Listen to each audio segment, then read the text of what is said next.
The Delhi special police establishment act 1946 है तो ये काफ़ी छोटा सा act but CBI APP exam के लिए काफ़ी इंपॉर्टेंट बन जाता है। आज इस वीडियो में हम कवर करने वाले हैं सारे सेक्शंस को, प्लस हम देखेंगे कुछ केस लॉज को जो बहुत इंपॉर्टेंट हैं। ये सेक्शन वाइज हम चलते जाएंगे धीरे धीरे, और जितने अमेंडमेंट्स हैं जैसे कि 1A, 4A, 4B, 4BA, 4C and 6 है, इन सब को हम कवर करेंगे। प्लस ये सेक्शन 7 रिपील हो चुका है, इसके बारे में भी हम देखेंगे। एंड काफ़ी छोटा सा सेशन रहेगा। आई होप आप सबके पास एक कॉपी और पेन होगा। बहुत जल्दी इस एक्ट को ख़त्म करेंगे हम, क्योंकि बहुत सारे अभी एक्ट्स को हमें कवर करना है। सो स्टार्ट करते हैं with the Delhi special police establishment act. बहुत ईजी एक्ट है, पर देखते रहना।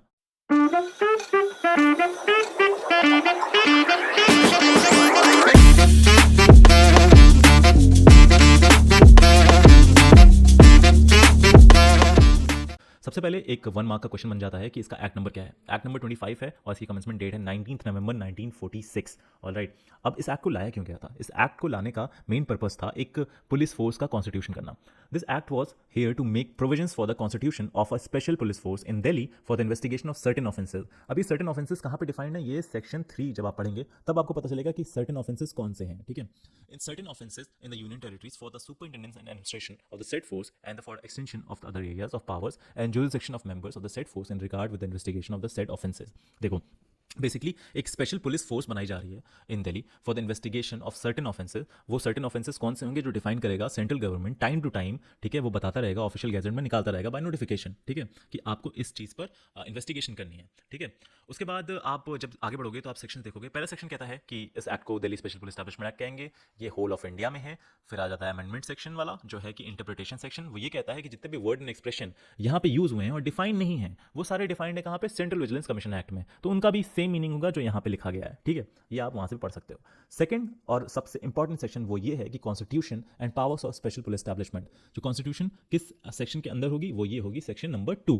ये कहता है कि not with standing anything in the police act 1861। ये पुलिस एक्ट से कोई मतलब नहीं है बाबा, ये सिंपल एक एक्स्ट्रा एक्ट है। ठीक है, पुलिस एक्ट से हमें कोई मतलब नहीं है। Central government may constitute a special police force to be called as Delhi special police establishment for the investigation in any union territory. ठीक है, एक दिल्ली स्पेशल पुलिस एस्टैब्लिशमेंट बनाई गई है फॉर इन्वेस्टिगेशन इन यूटीज। ठीक है, यूनियन टेरिटरी में investigation करने के लिए। कौन से ऑफेंसेस की? वो आपने जब ऊपर पढ़ा था, वो ऑफेंसेस सेक्शन 3 में डिफाइंड है, जो कि central government by notification in official gazette निकालता रहेगा कि भैया इन इन जगहों पे आपको इन्वेस्टिगेशन करना है। ऑलराइट, उसके बाद सेक्शन सब सेक्शन 2 कहता है subject to any other orders which the central government may take in behalf members of the said police establishment shall have throughout the duties in relation to the investigation of such offences and arrest of the persons concerned in such offences all the powers, duties, privileges and liabilities which police force of duties have in the connection with the investigation of the offences।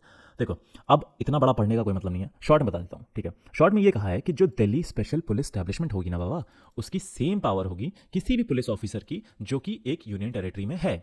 For example, अगर एक union territory में एक police officer है, उसकी जो भी power, duties, privileges and liabilities हैं, वही सेम चीज़ें होंगी इन डीएसपीई के पास भी। ठीक है, यानी कि जो डीएसपीई है, यानी कि दिल्ली स्पेशल पुलिस एस्टैब्लिशमेंट है, उनकी सेम पावर होगी किसी भी पुलिस ऑफिसर के बराबर जो कि एक यूनियन टेरिटरी में। सेम पावर होगी, सेम आपकी ड्यूटीज़ होंगी, सेम प्रिविलेजेस होंगे और सेम लाइबिलिटीज़ होंगी। Got it?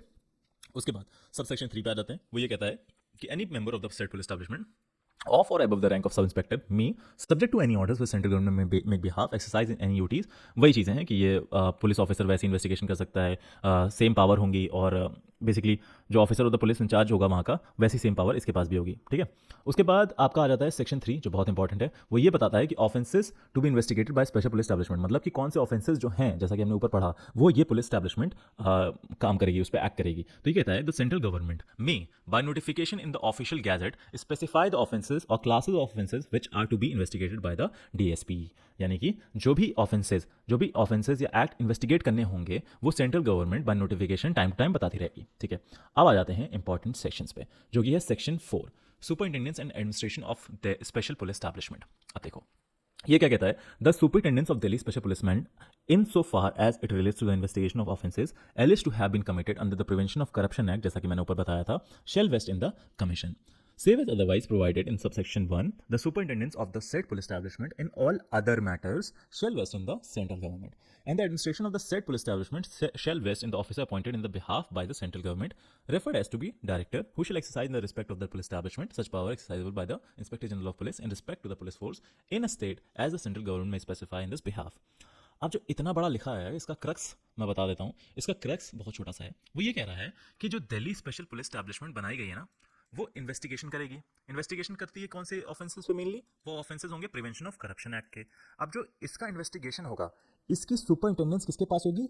कमीशन में वेस्ट करेगी। ठीक है, अब कमीशन में यहाँ दिया तो नहीं है कौन सा कमीशन, बट ये सिंपल सा है, एक कॉमन सेंस की बात है, ये सीवीसी की बात कर रहा है। ठीक है, सेंट्रल विजिलेंस कमीशन की बात कर रहा है, वो ये करेगी।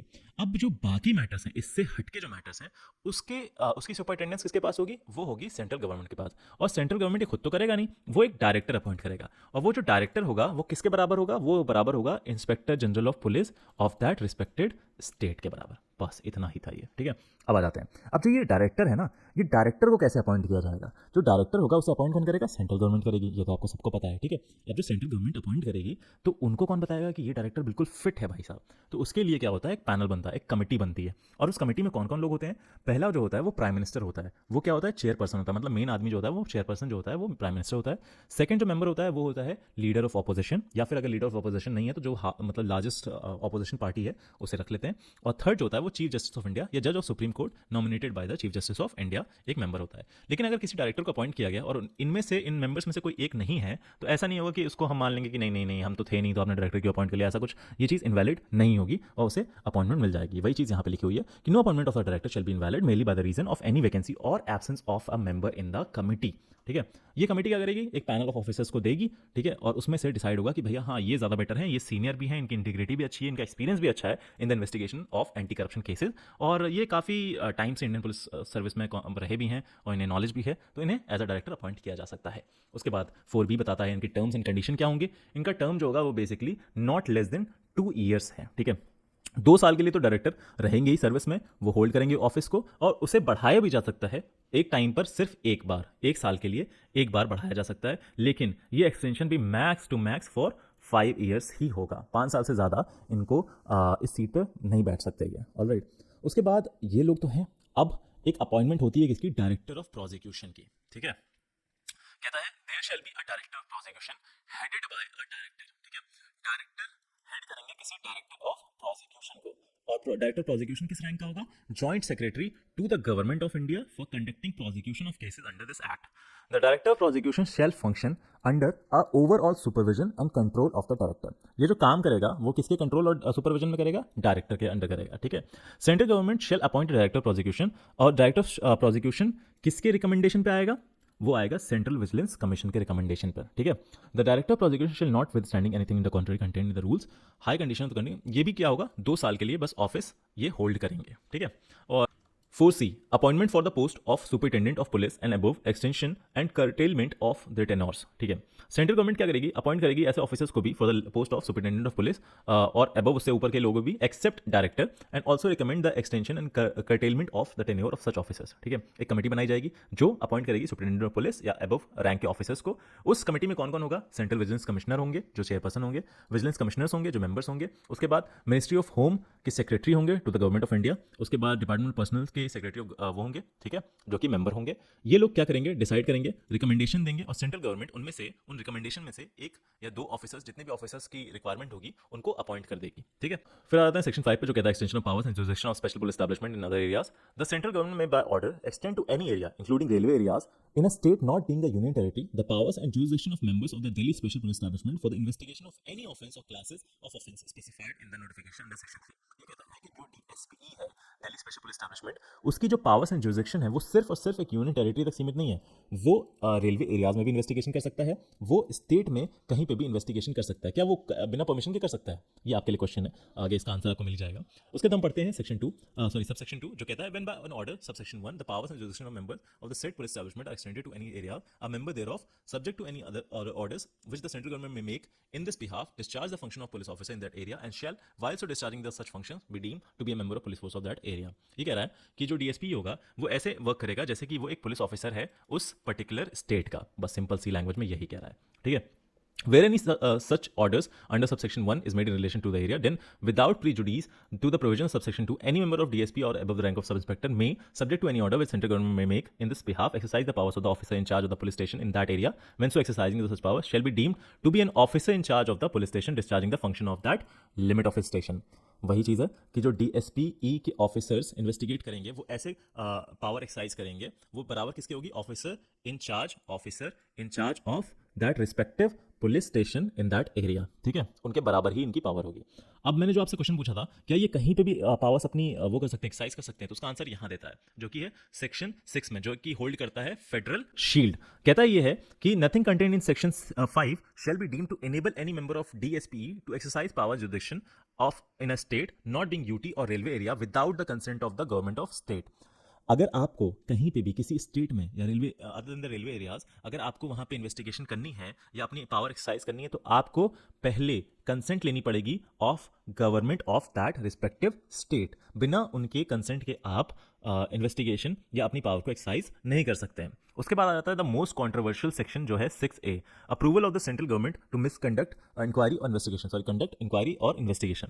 The Delhi special police establishment shall not conduct any inquiry or investigation into offences alleged to have been committed and the Prevention of Corruption Act except with the previous approval of the central government with such allegation relates to the employees of central government of the level of joint secretary or above. Such officers are to be appointed by the central government in corporation established by or under the central act, government, companies, societies, local authorities or controlled by the government. Subsection 2 कहता है notwithstanding anything contained in subsection 1, no such approval shall be necessary for the cases involvement arrest of a person on the spot on the charge of accepting or attempting to accept any gratification other than legal remuneration referred in the clause C, ठीक है। ये बहुत controversial section है और इसे basically अब unconstitutional declare कर दिया गया है, ठीक है। इसके पीछे काफ़ी केसेस हैं। इन शॉर्ट इनका कहने का ये मतलब था कि दिल्ली स्पेशल पुलिस एस्टैब्लिशमेंट को पहले परमिशन लेनी पड़ेगी, ठीक है, to for the previous approval लेना पड़ेगा सेंट्रल गवर्नमेंट से कि सर हम जो जॉइंट सेक्रेटरी या उनके अबव वाले लेवल के लोग हैं जो एम्प्लॉयज़ हैं सेंट्रल गवर्नमेंट में, हम उनके यहाँ जा रहे हैं इन्वेस्टिगेशन करने, उनके यहाँ जा रहे हैं हम छापा करने, और तो सर आप परमिशन दे दीजिए। तो यार ये तो जाहिर सी बात है कि अगर आप उन्हें बता दोगे तो वो जाहिर सी बात है, इट्स लाइक आप बता के जा रहे हो कि मैं आपके घर आ रहा हूँ इन्वेस्टिगेशन करने, तो आप जो भी चीज़ें छुपा पालो भैया, ठीक है, आप बचने वाले नहीं हो, ठीक है, मतलब बोल के जा रहे हो। तो इस चीज़ को सुप्रीम कोर्ट ने कह दिया कि भैया ये अनकॉन्स्टिट्यूशनल है, आपको कोई प्रायर परमिशन की जरूरत नहीं है, आप जाइए, इंक्वायरी करिए, इन्वेस्टिगेशन करिए, कंडक्ट करिए और पकड़िए अगर कोई प्रिवेंशन या करप्शन हो रहा है कहीं पर भी, ठीक है। तो इसके ऊपर काफ़ी केसेस भी आए थे। 2 केसेस जो इंपॉर्टेंट है मैं वो आपको बताता हूँ। सबसे पहले तो आया है Subramaniam, sorry for my handwriting, Subramaniam. हर वीडियो के साथ मैं इससे कोशिश कर रहा हूँ कि मैं अच्छी राइटिंग बनाऊँ। सुब्रमण्यम स्वामी वर्सेस डायरेक्टर सीबीआई 2014, पहला केस लॉ, इसे आप नोट डाउन कर लेना। इसमें सुप्रीम कोर्ट ने कहा था कि 6A जो है वो अनकॉन्स्टिट्यूशनल है क्योंकि ये क्रिएट करता है क्या, एक protective umbrella for the senior officers, क्योंकि ये क्रिएट करता है एक protective umbrella for the senior officers. और दूसरा केस जो अभी रिसेंट था वो था आपका R R Kishore versus CBI 2023। उसने इस केस को अपहेल्ड करते हुए कहा कि जो 6A है वो अनकॉन्स्टिट्यूशनल है, ठीक है, जो 6A है वो अनकॉन्स्टिट्यूशनल है, ठीक है, इतना समझ में आया आपको। उसके बाद एक इंपॉर्टेंट केस लॉ जो वो था आपका विनीत, ये सबसे ज़्यादा इंपॉर्टेंट केस लॉ है, मुझे ये स्टार्टिंग में बताना चाहिए था but I am so sorry for that. Vineet Narayan versus Union of India 1998। ये कहता है कि no prior sanction is needed at the stage of inquiry of investigation of FIR. Sanction is required only before prosecution, ठीक है। ये कहता है कि भाई साहब देखिए कोई भी प्रायर सैंक्शन नहीं ज़रूरत है अगर आप एक स्टेज ऑफ इंक्वायरी या फिर इन्वेस्टिगेशन में हैं, ठीक है, लेकिन अगर आप उसे प्रोसिक्यूट करना चाहते हैं तो उसके लिए आपको सैंक्शन की रिक्वायरमेंट पड़ेगी। इसे हम स्पेशली या हवाला स्कैंडल केस भी कहते हैं इसे, ठीक है, हवाला स्कैंडल केस भी कहते हैं। और इसमें यह भी बताया गया था police interference in the work of CBI, ठीक है। और यहीं पे खत्म होता है हमारा Delhi special police establishment act. I hope आपको समझ में आया होगा, अगर समझ में नहीं आया है तो प्लीज़ कमेंट डाउन, मैं इसे और अच्छे से समझाने की पूरी कोशिश करूंगा। एंड मिलते हैं in the next video. Thank you for today, that's all from my side.